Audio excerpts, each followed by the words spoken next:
Showtime. Hi, everyone. Welcome to today's live Q&A. Special welcome to anyone who's watching this on the replay. I hope you've got your questions ready, mostly people who are actually here and can ask me a question, because that's slightly more helpful. If you have a question afterwards, then hopefully I'll do another event like this at some time in the future as well. So great to have you all here, and let's jump into it.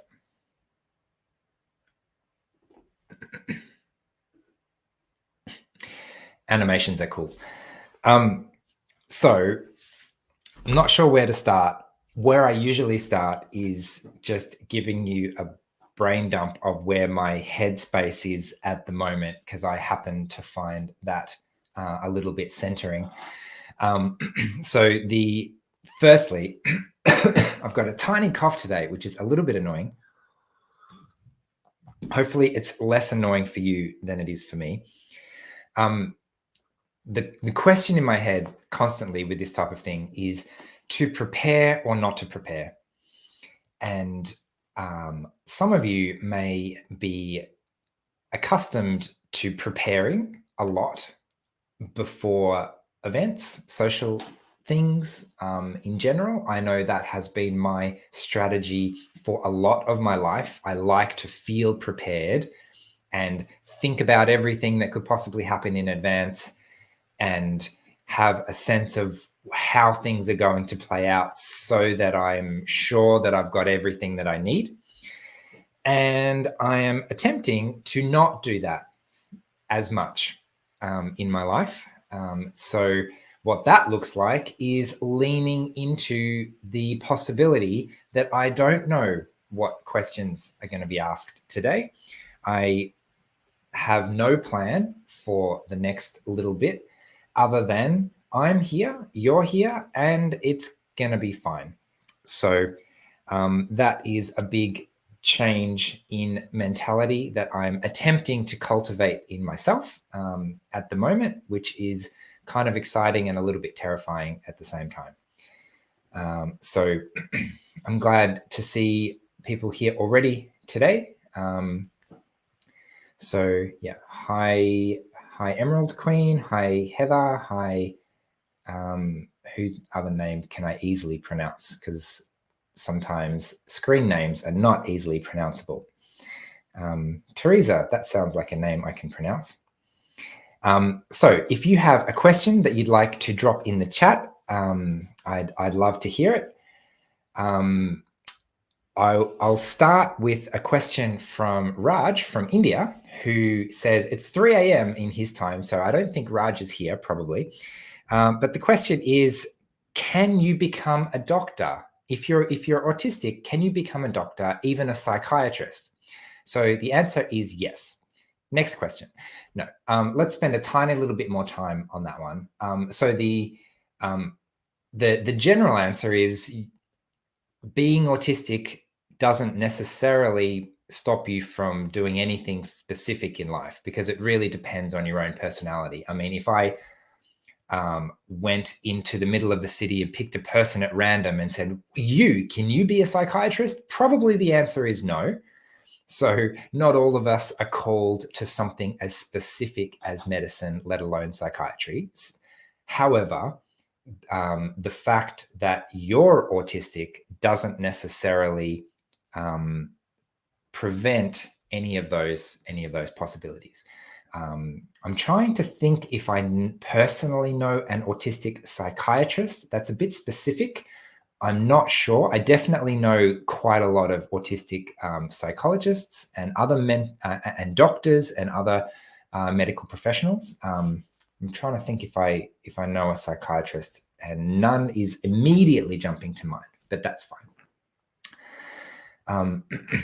So yeah, thanks for the question, Raj. Hopefully that was a little bit helpful.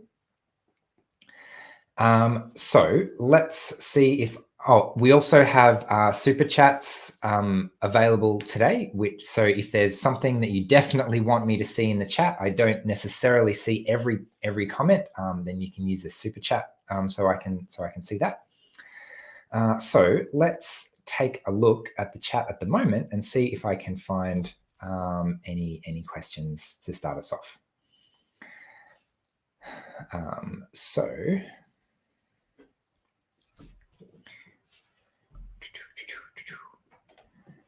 here's an interesting question from Alan. Thanks for that one. Have you ever seen the Southern Lights? No, I haven't, except in photos recently. I'm not really the kind of person who stays on top of social trends and social media and things like that. But there was such a big trend recently for people to be able to see it very close to where I live in Victoria. So that was exciting. I'm thinking one day I would really love to see that. But it just sounds a bit cold. So I'm a bit more of a hot weather person. And while it sounds really cool to be able to see lights, part of me is like, yeah, but it's cold. So I have to overcome that barrier. We have no question from Never Blowing Bubbles. Just thanks for the content. So thank you for that. I also asked our Patreon community if there were any questions in advance for this live stream today. And there were one or two. One that I thought was interesting is around traits of neurodiversity changing over time. So the specific question from Jeff was around, he feels like his ADHD traits are getting stronger later in life. And so I thought that was a bit of an interesting topic. I personally don't always find it particularly helpful to separate out traits as this is autistic or this is ADHD or this is something else, just because each person is so unique that it's often more helpful to think of this as it's a trait of me rather than it's a trait of something I have. It's sort of a little bit more ownership if I'm like, this is part of me. But definitely life changes in different periods of life and demands of life change. So what that has looked like in my own life, for example, is that the structure and routine that I had as a child, especially during school and university and other things, and even in the workplace when I was working as an engineer, there was still quite a lot of structure. And so when that started to change, when I was expected to use more of my own executive function to regulate myself rather than being told what to do, suddenly now I'm, running my own thing online. I need to decide what I'm doing and decide and prioritize the best thing to do, and then motivate myself somehow to do it. So where was I going with that? What that can look like is a completely different environment for my executive function to attempt to actually function in. And that means that when I am trying to meet those new demands, I might encounter problems that I didn't encounter in different situations. So the felt experience of that might be, wow, I find making decisions so much harder than I used to. Or I find imagining possibilities or imagining things in my mind so much harder than it used to be. Or I used to feel like I was really structured and organized, and now I feel like being organized is really difficult. Whereas actually it's the same for me. It's just that I've leveled up in what I'm expecting of myself. So because I'm expecting more, suddenly it feels harder because I'm expecting more.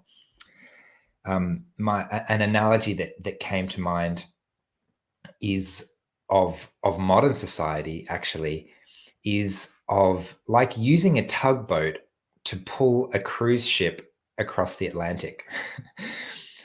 like tugboats are really, really, really, really strong. You're going to have to bear with me for my silly analogies today, but I'm going to share it because I haven't planned other stuff and it's top of my mind, and it's easiest to share whatever's on top of my mind.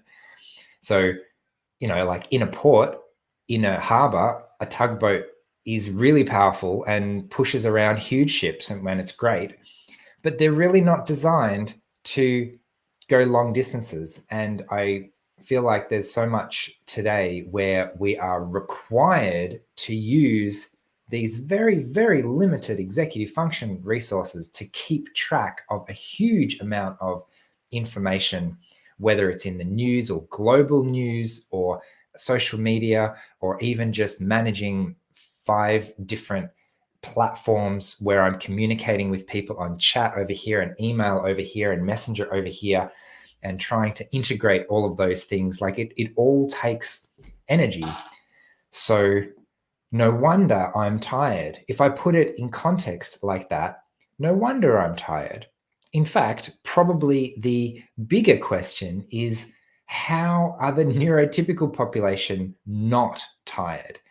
And I was having a chat with a friend last night who works in a corporate setting, and her current frustration is people just use Messenger instead of email, and I can't sort that, and I lose chats. I'm like, which group chat was this a part of? Oh, you sent me the minutes. Where did you send me the minutes?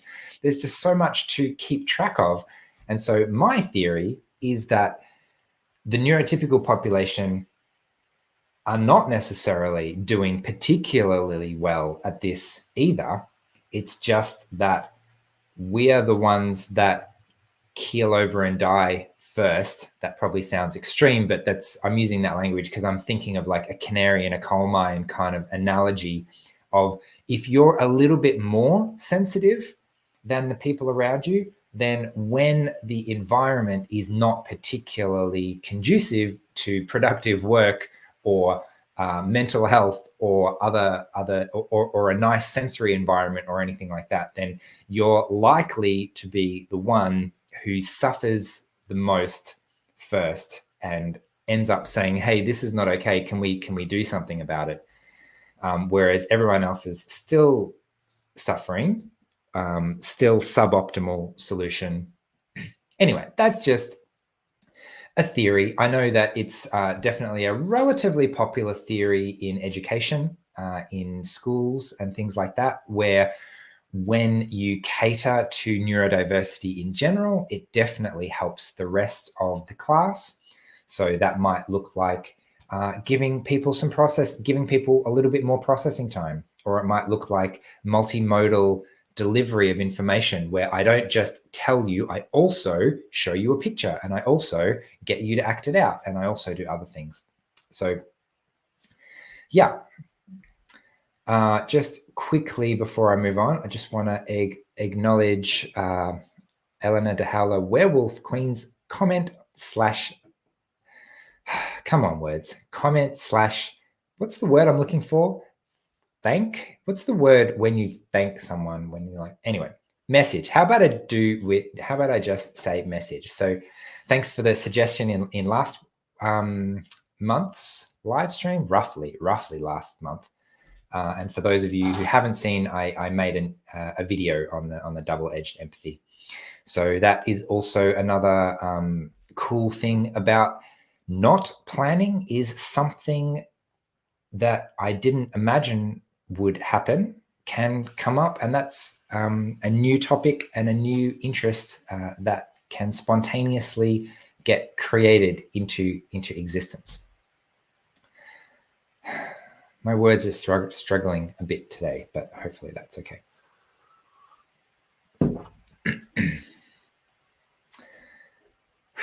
Okay, question from Stranded 360.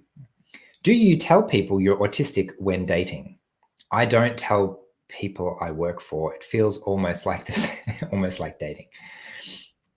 I personally don't tell people I'm autistic directly, whether that's dating or otherwise. I mean, it's obviously common knowledge, and a quick Google search will find that information. But my personal strategy is to attempt to, when I say I'm autistic, what am I actually trying to get the other person to understand? And then when I know what I want the other person to understand, I say that instead. So instead of saying I'm autistic, I might say, I don't like following norms in a lot of situations, because that's a little bit more specific and it actually gives the other person more information. Or instead of saying I'm autistic, I might say, there are lots of common venues that I don't like. So I really don't like noisy pubs or crowded spaces, for example. I would much rather go for a walk, just the two of us, somewhere where we can actually talk, or sit in a relatively quiet cafe, compared to going to a busy restaurant, or another popular place where lots of other people like to go, but I don't particularly like the vibe or the atmosphere there. So you can sort of see how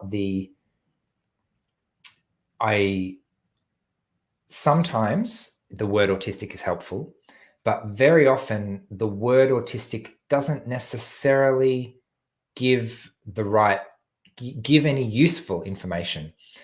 Sometimes I say that knowing I'm autistic, the only information it tells you about me is it's probably a good idea for you to question your assumptions. So please don't make assumptions about me. Or if you do, you might want to just double check that they're even remotely accurate. Because if you make assumptions about me based on what I look like, or what I sound like, or what you assume another typical person would do in my situation, it's very likely that one of those assumptions will be wrong to the degree that it's problematic, and we need to do something about that. So while it can be helpful to know that you should question all your assumptions, there's not actually any information that I'm giving you when I'm saying, just so you know, you don't know anything. Great. Well, I haven't really told you anything. So that's one of the reasons that I personally don't lead by telling people I'm autistic. That's just my personal strategy. I've spoken to lots of other people who do lead by saying I'm autistic. It's a core part of my identity. And in a way, that's a bit of a filter to say, I am only really interested in starting a relationship with someone who already knows what that is, because I don't want to be educating my potential partner on autism the whole time. I would like a relationship where that's not part of my role, because the other person already has done a significant amount of background research and has their own experience, and doesn't need me to bring them up to speed on everything. So that sounds like a really good strategy as well, potentially. So ultimately, it's really up to you if you want to use that word either in a dating sense or in a work sense. But there's a similar thing with work as well.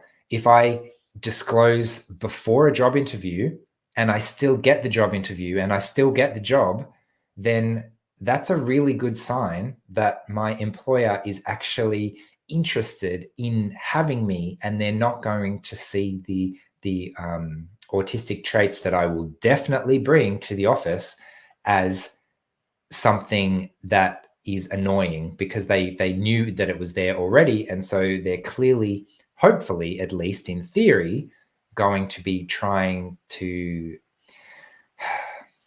I feel like I'm using 5 times as many words as I need to to say these things, but hopefully you understand even when I don't always finish my sentences. So thanks for that question.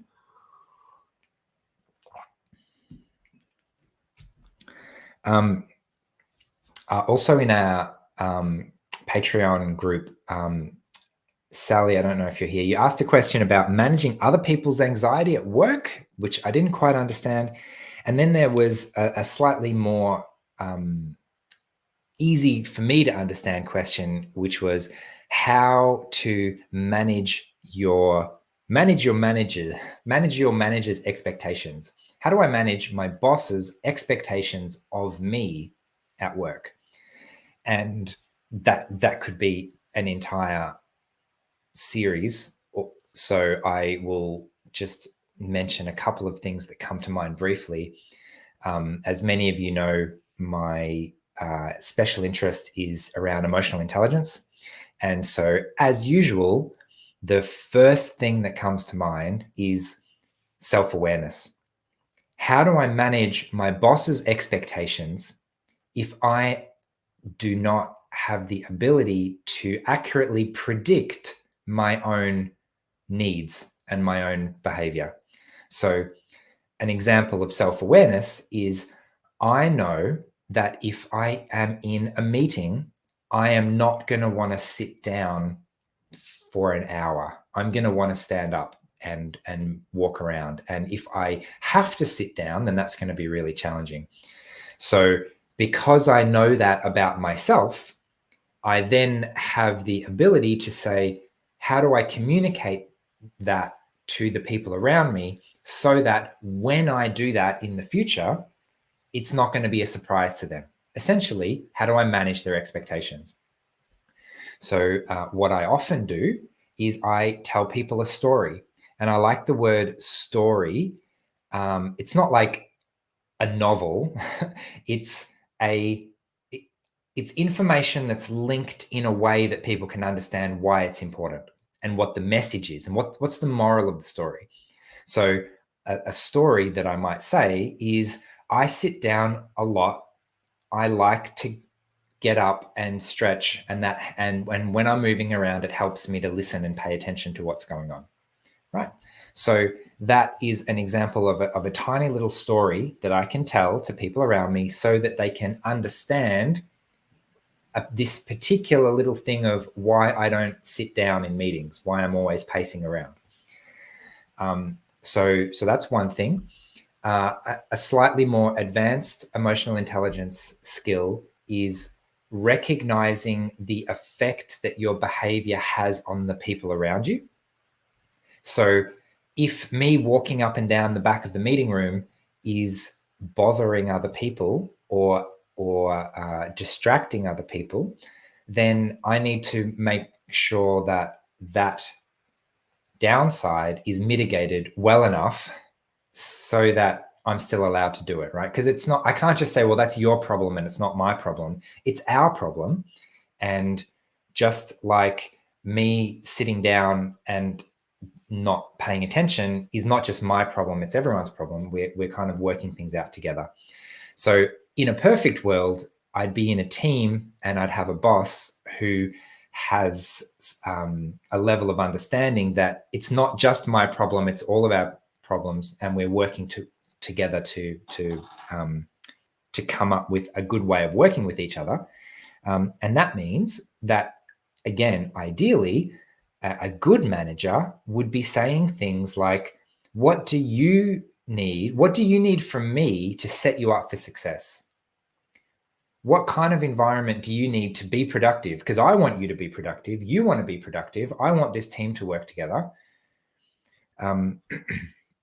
So yeah, very, very brief answer to that question. I think I'll leave it there for now, unless there's something more specific. But ultimately, it comes down to self-awareness first, so that I know what I need to communicate. And then it's a communication problem. How do I tell my boss what's likely to happen to manage their expectations? And then similarly, if that's going to be a challenge for them, it's the social awareness of recognizing the challenge that me being different to everyone else in the room is posing to the group, so we can manage that.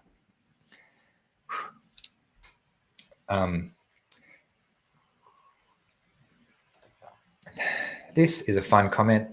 Thanks, Real Moments.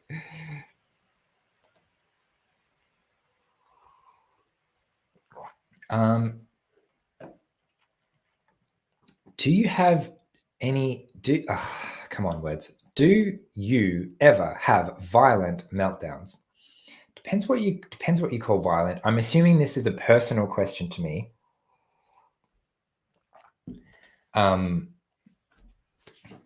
And because it's a personal question to me, I'm going to take the opportunity to say a few things about privacy in general. So I get to choose what information about my private stuff I share or not share, right? So I'm about to answer this question because I choose to, not because I have to.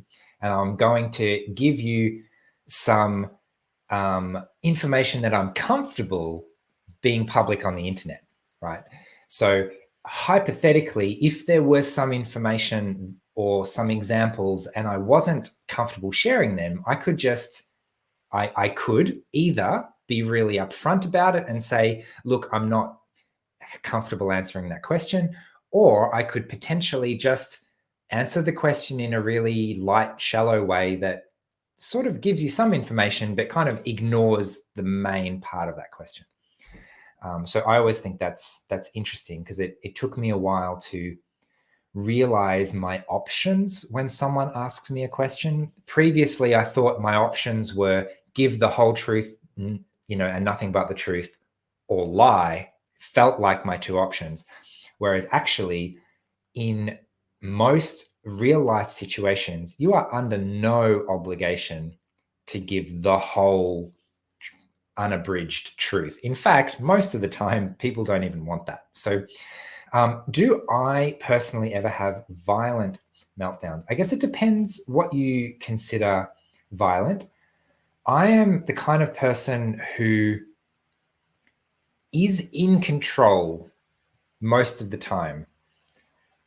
I am accustomed to being in control, which means that a meltdown for me usually looks like an internal shutdown because I can't handle everything. It's not okay in my mind for me to explode. So instead, I'm like panic mode, internal shutdown. Everything on the inside is just like, let's put the fire blanket over everything and smother it all so that nothing gets out. So my explosions are more internal, and you probably won't see them as outbursts as such. That said, if I'm extremely frustrated, then it might be seen on the outside. I've actually found it quite freeing and interesting to experiment with an external action to try and act out how I feel, right? So that might look like punching a pillow or something like that. When I was at university, I did Taekwondo, right? I used to do 6 hours of jumping and kicking a week, which was a fantastic release of energy. So I might have a lecturer who was just extremely frustrating. Let's leave it at that. And I could just kick one of those bags. They're like a huge bag, and you hold it with both hands and you smash it as hard as you can. And I found kicking things as hard as I can really relaxing. And I really liked doing that. And I think part of the reason is because my natural tendency is to keep everything in. So yeah, I thought that was interesting. Hopefully that's an interesting response to your question. Obviously, some people are the exact opposite. For some, the lack of the overwhelm triggers I can't keep this in anymore, and it's more explosive and crying or shouting or something that's on the outside. And it really just depends on what your default survival strategy is. I mean, if you think about like fight, flight, freeze, or fawn is the other one, or which is basically people pleasing. Sometimes, for some people, when they're super scared and overwhelmed, the default strategy is I'm going to smile and I'm going to do everything that I'm supposed to do in this situation, because that's how I keep myself safe. And in that sense, it's not that they're trying to do that. It's that it's the I've let go of control and my brain is turning off and I'm just going to go into survival mode.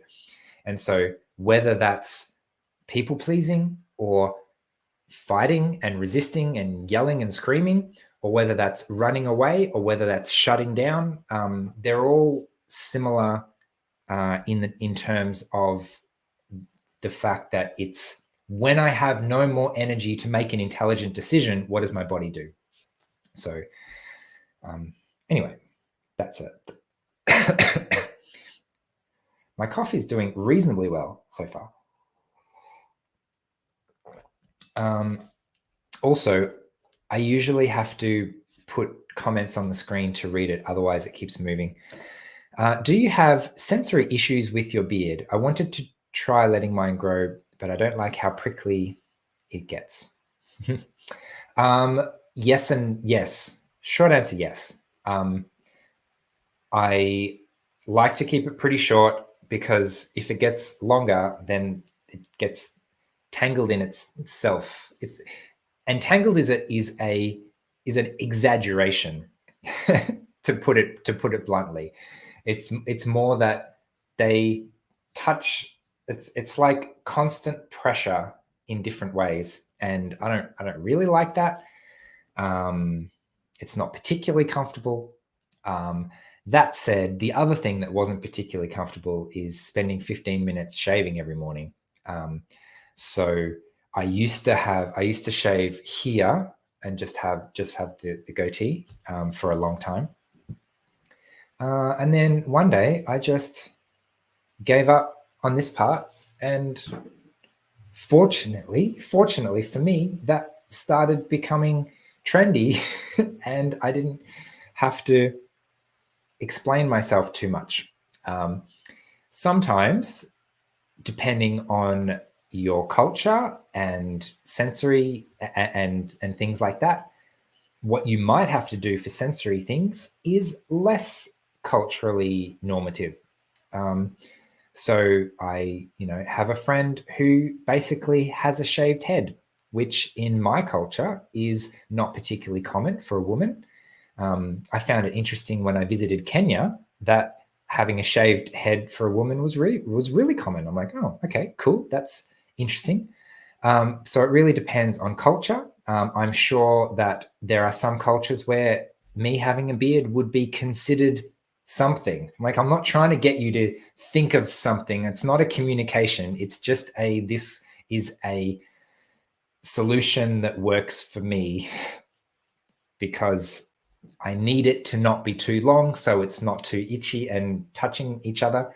And I need to not have to worry about shaving every day, which feels like a huge burden. So I'm really happy with the intermediate thing that I've got. And I feel really lucky that it also happens to be kind of trendy in society as well. So that's nice, especially when I have no control over that kind of stuff.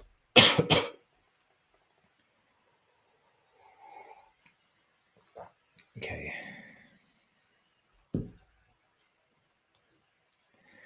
Okay. I have no idea what this is in reference to, but thanks. Or maybe it was a reference to someone else in the comments. Who knows? But it's always nice when we build each other up with recognizing things that we appreciate about each other.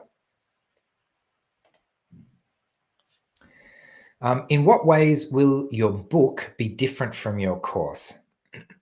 So the course that I assume is being referred to is my EQ 101 course, which goes through self-awareness, emotional regulation, awareness of emotion, picking up emotions in other people, and managing emotions of other people and in relationships and things like that. So there will be a significant amount of that in the book as well. The main purpose of the book, right, that's what I was going to do. I was going to say what the course was and then what the book was and then answer the question, but then I got distracted and jumped straight into answering the question. And the book is Unlocking Your Emotional Brain. And the difference is that the emotional intelligence course is just, this is emotional intelligence, this is how to develop it. The book is about a massive paradigm shift away from using my rational capacity all the time for every problem to recognizing that there are a lot of situations in life where overthinking is actually going to waste all of my energy and come up with a really poor solution at the same time. So the core message of the book is understanding that there are two different paradigms happening here. And if I'm stuck in the I'm going to solve this problem paradigm, then it's going to make a lot of social and emotional situations really challenging. So I guess the main difference between the book and the course is the book is about the paradigm shift, and then the course is a detailed look into the practical ways to practice to get out of that to make that paradigm shift. I hope that's making some sense. But they are definitely related.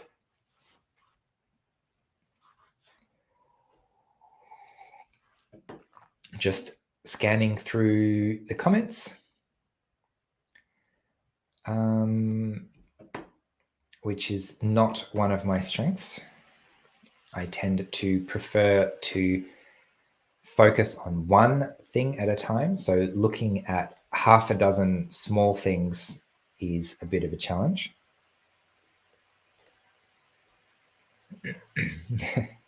How dare you suggest I can't reason my way out of everything? That is actually a really good summary of the book. Actually, this is the second contender. Like, I asked people, what do you think of the title, the working title, Unlocking Your Emotional Brain? And so far, no one has given me a serious contender of what else I could call the book until now. How dare you suggest I can't reason my way out of everything? It's a little bit long, but it's a second contender. I could definitely consider that. Maybe as a subtitle or something. so thanks for that.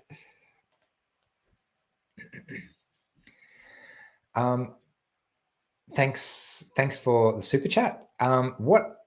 What's all your special interests? You want all of my special interests? All of my special interests. How about I give you some of my special interests, and we'll see how far down the list we get, I suppose. Meeting people. I really like meeting people and hearing about how different people think. That's probably a better way to say it. I enjoy learning and experiencing how other people think differently to me.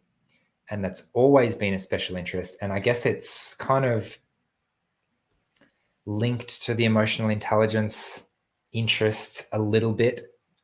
It might have even come before the emotional intelligence interest, because the whole concept of, wow, this person sees the world very differently than how I see the world.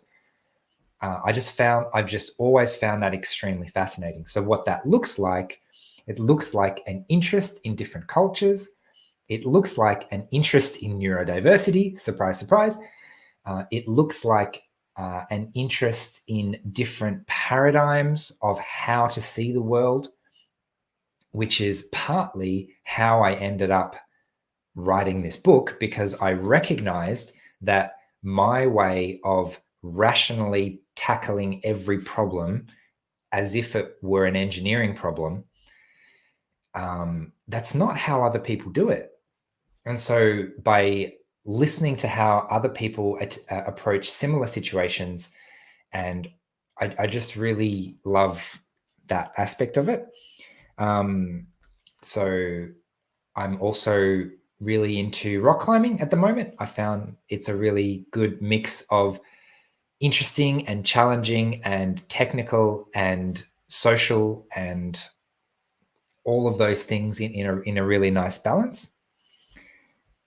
I think you'd probably say that most of my special interests are intellectual. Actually, that's probably almost by definition. If it's just a hobby, then it's not necessarily a special interest. But if it's something that I'm constantly wanting to learn more about, I think the main one would be that paradigm shift of learning how to suspend my entire reality to get in to adopt someone else's entire reality of what's true. How do you even identify what real is?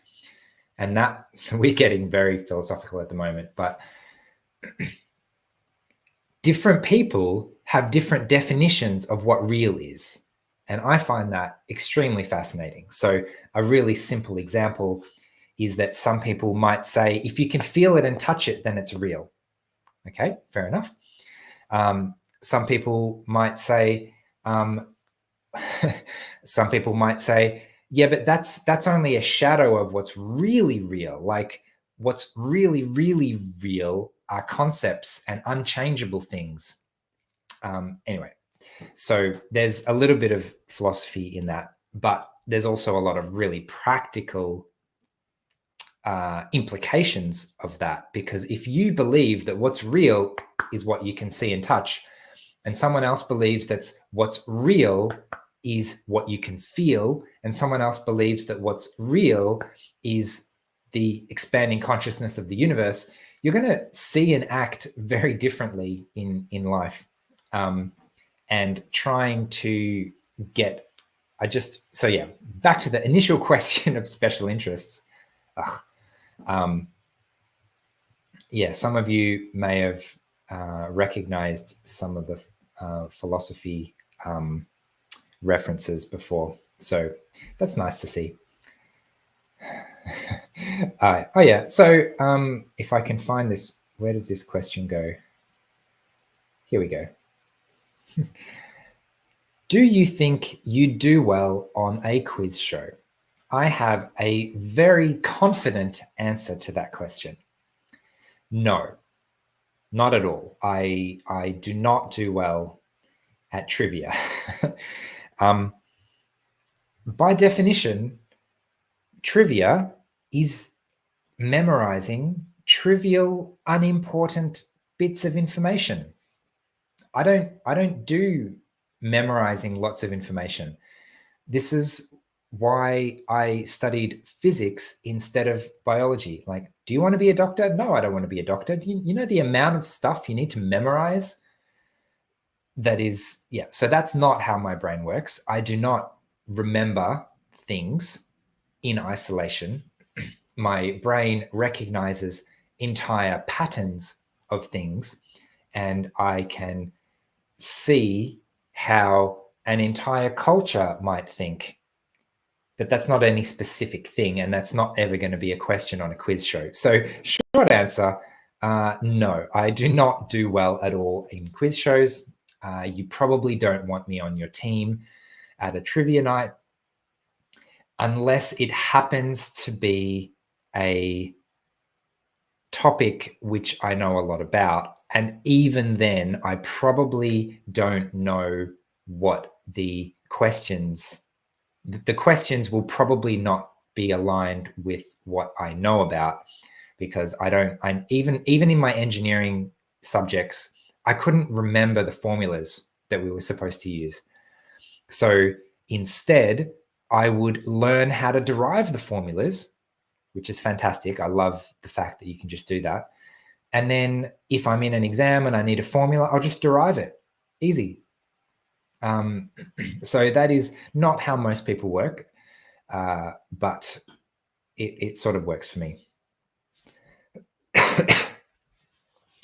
I'd be interested, who is good at trivia? I mean, some autistic people are definitely pretty good at trivia.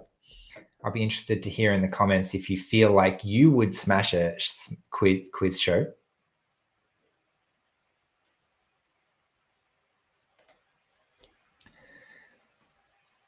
Are you more hands-on or more about the mind?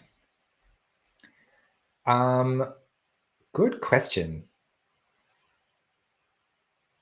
I am probably more about the mind, but I like practical implications of things. I don't like to get lost in theoretical stuff unless it's also grounded in some kind of reality. Notice I use that word reality. What I mean by reality is something that someone else can verify that is actually applicable in multiple situations. So if I go off on a tangent and come up with this amazing theory, unless I can link it to other things in reality, then I personally don't find a lot of value in that. So I tend to want to immediately, I gravitate towards theories that seem very practical, that I can explore not only intellectually but also in a physical sense. So the paradigm thing, for example, is incredibly powerful in understanding other cultures. It's incredibly powerful in a multicultural society of understanding how there can be half a dozen different ways of viewing reality in the one city. How do we get along when that happens? So that's also partly why I really love the autistic community, because if you're looking for weird and wonderful ways of thinking, then meeting other autistic people is a pretty good starting point of at least finding something interesting and different that you might not have come across before.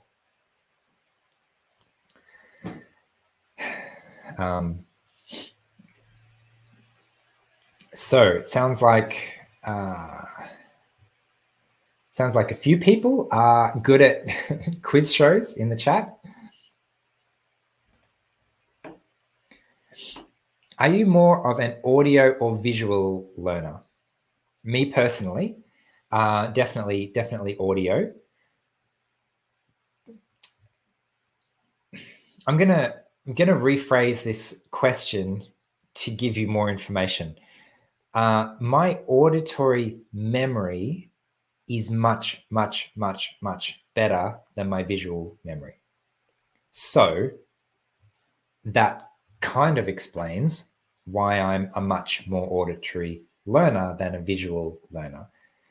It's not necessarily that I use things in that way. It's just that if I'm trying to read, for example, I have to use my eyes and I have to recognize one word from a different word, and my brain doesn't do that very well. Whereas if I'm listening to an audiobook, I can be cooking dinner at the same time, and even if I'm not paying attention, I'm still processing and understanding what's actually being said. So that makes auditory things just a lot easier.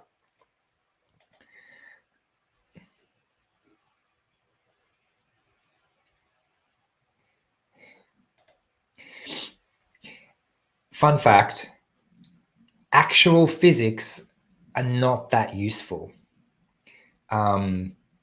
it's a temptation to, I'm going on a rant here. It's a temptation to think that understanding physics helps you understand reality. And shock horror, understanding physics helps you to understand physics. And different parts of reality, it's difficult to describe with physics. So understanding a society, for example, doesn't matter how well you understand the interactions of subatomic particles, that's not necessarily going to help you to figure out why this particular social movement has gained traction recently, right? That's just a completely, that's a massive rant. How about I don't go into that topic unless someone has a question about that.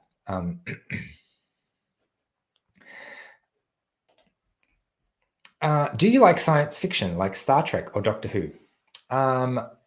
Yes and no. Not as a rule. Like some people really like science fiction, whereas I am less obsessed by it. I did at some stage. I got myself a DVD set of like 10 series of Stargate, and so that was cool, and I really enjoyed that. But I don't really get into the back end of things or really fan over these types of things. And also, I don't have time to watch TV. And when I say I don't have time, I mean I don't have energy. Actually, I've got plenty of time. It just takes a lot of energy and mental work to sit and have that input. So I tend to not do that.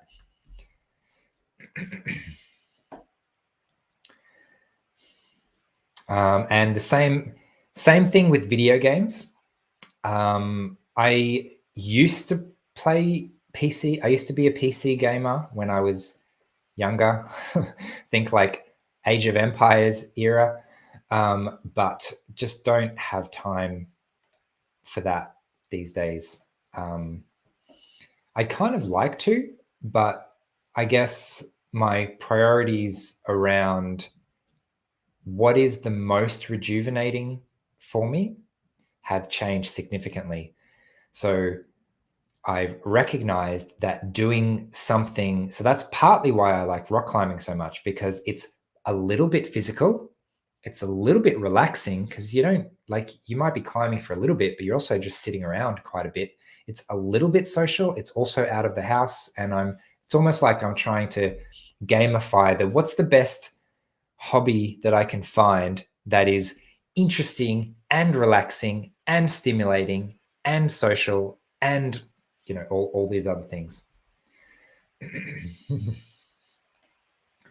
And this is just sharing a very excited comment. Thank you. I'm glad I could I'm glad I saw your question in the chat, so thanks for that.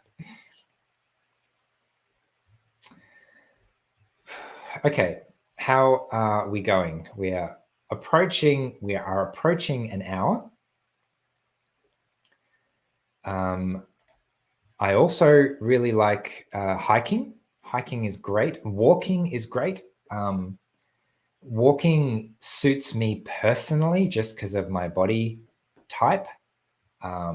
Things that involve too much strength, I'm not normally that good at, but something that involves the type of endurance like walking, so walking the Camino, for example, was not particularly physically challenging for me as it is for some people. And the other great thing about walking is you can do it anywhere. You can just walk out, well, not anywhere. In my city, you can do it basically anywhere. I've lived in other places where it was really shocking. I was just used to being able to walk out my front door and just go for a walk. And it was kind of strange to be in a culture where people just don't walk, or it's not safe to walk, or there's just no paths to walk, or things like that. Okay. So I think it would be a good idea for me to potentially wrap up soon.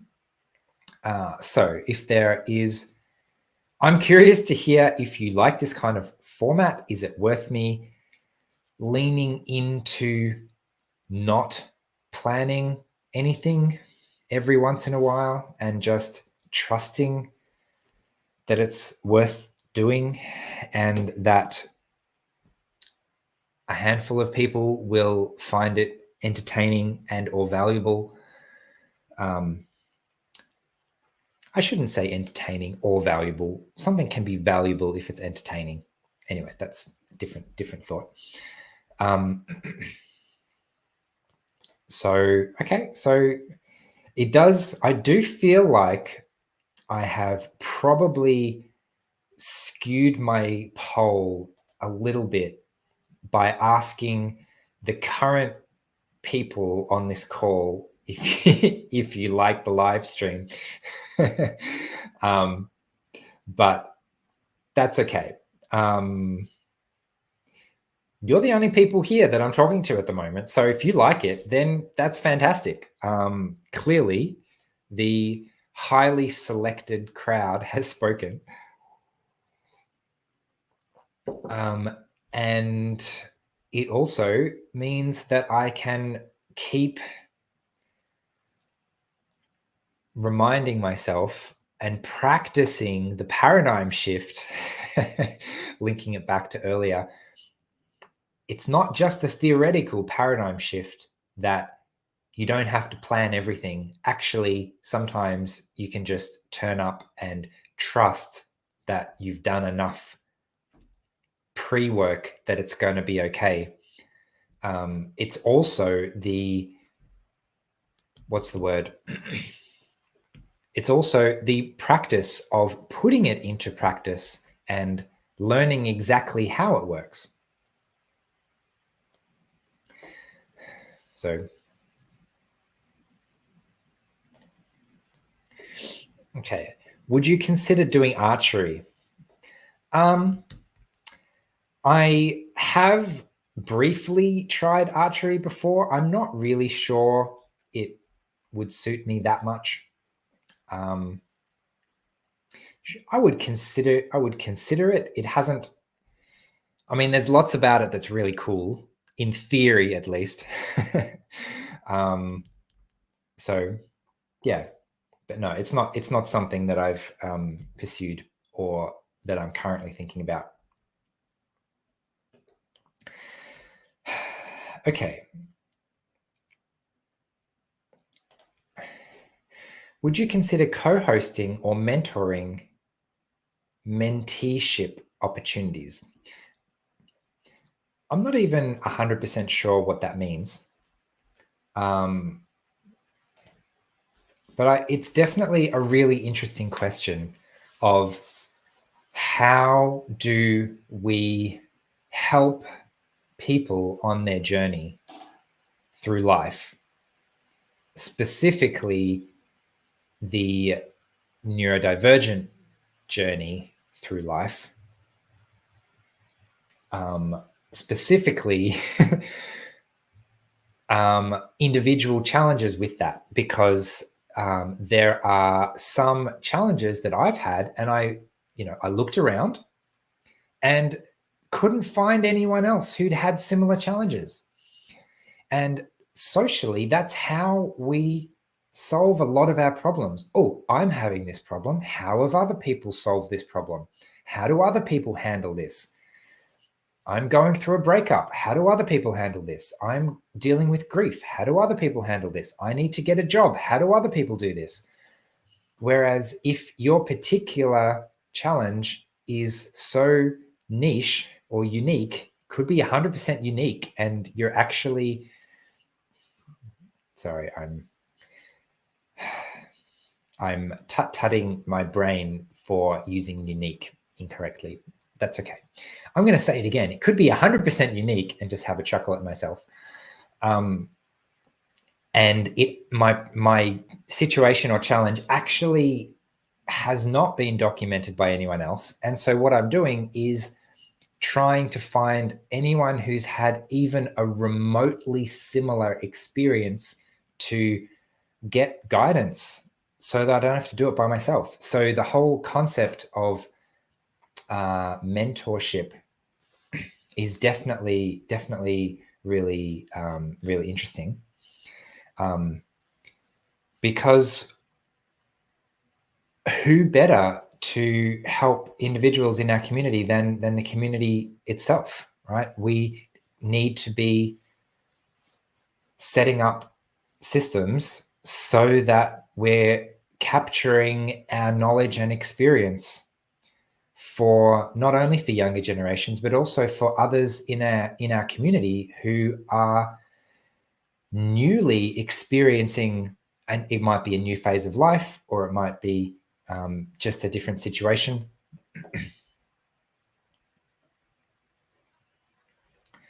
Okay. I know I said I'd finish up. Very, very quick question. What is the difference between meltdowns and autistic rage, or is there a difference? Is there a difference? I don't think either of those two terms are well enough defined to like to say if something is different to something else, you need to know exactly what it is. And I have found that these words tend to be used in such a broad range of contexts that it's entirely possible that they could be potentially used to describe the same situation. So in lieu of a really good definition of a meltdown and a really good definition of autistic rage, let's just really briefly look at what it could mean and how people could use this word. So a meltdown doesn't have to involve rage at all. A meltdown could be, a shutdown could be a form of meltdown. A meltdown could be bursting into tears. A meltdown could have any other number of reactions that don't necessarily include any rage at all. So if I'm overwhelmed and it's like all the emotions are coming out, that would be considered a meltdown. And rage is really specific. Rage brings up images of anger, violence coming out. So you could see that if a meltdown involved anger, or a meltdown involved frustration, which is very similar to anger but not quite anger, then you could call it autistic rage if you wanted to. I personally don't think it's very helpful to label things as autistic anything. Even something more benign like autistic stimming, like I guess you could call it autistic, but we all stim to some degree. It's just that, as I say, I'm still throwing my thingy around. So to make it sound like it's an autistic thing, I personally feel like that takes away from the fact that we all experience rage, and we all experience sometimes, and to be fair, a lot of the population would lose control almost never in their life. But when you push someone enough, they're going to be pushed to breaking point. And if you're pushed to breaking point on a regular basis due to factors heavily related to your autism, and it might be a sensory thing, or it might be a societal norm thing, or it might be a social communication thing, do we want to call that autistic rage? Anyway, so I personally don't particularly like that thing, but anyway, I hope that gave you a little bit of an insight as to the difference. If I had to take that question seriously and give it a really quick answer, I would basically say a meltdown doesn't necessarily need to involve rage, could just be crying, for example. And a meltdown that does involve rage or anger or frustration could you could potentially call it autistic rage if that was what you were inclined to do. That was what a particular person was inclined to do. So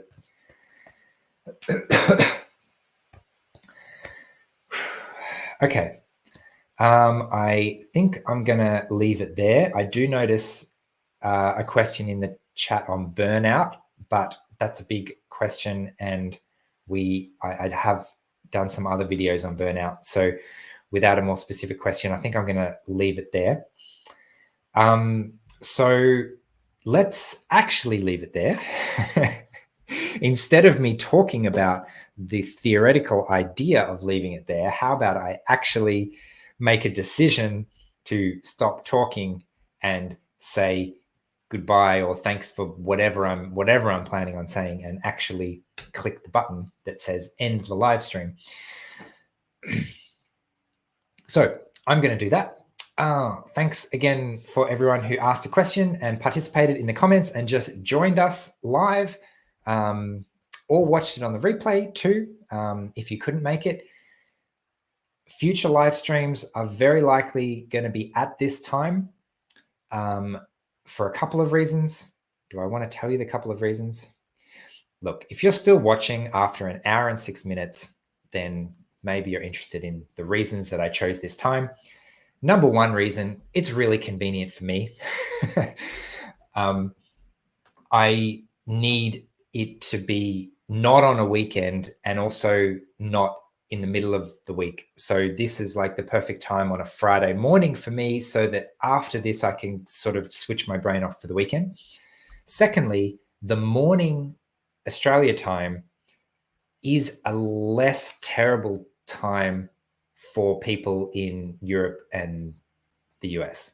So it's plausible that a large number of time zones can join. Whereas if I were to pick another time zone where that did not suit either Africa or Europe or North or South America, then that would be challenging. So that was my thinking. And I really shouldn't have shared that, because I was supposed to be saying goodbye / thank you. So I'm going to do that now properly. Third time's a charm. So thanks for watching. Thanks for your comments. And I will see you again next week for the premiere. Okay. Let me find my thingy and then say bye. See ya.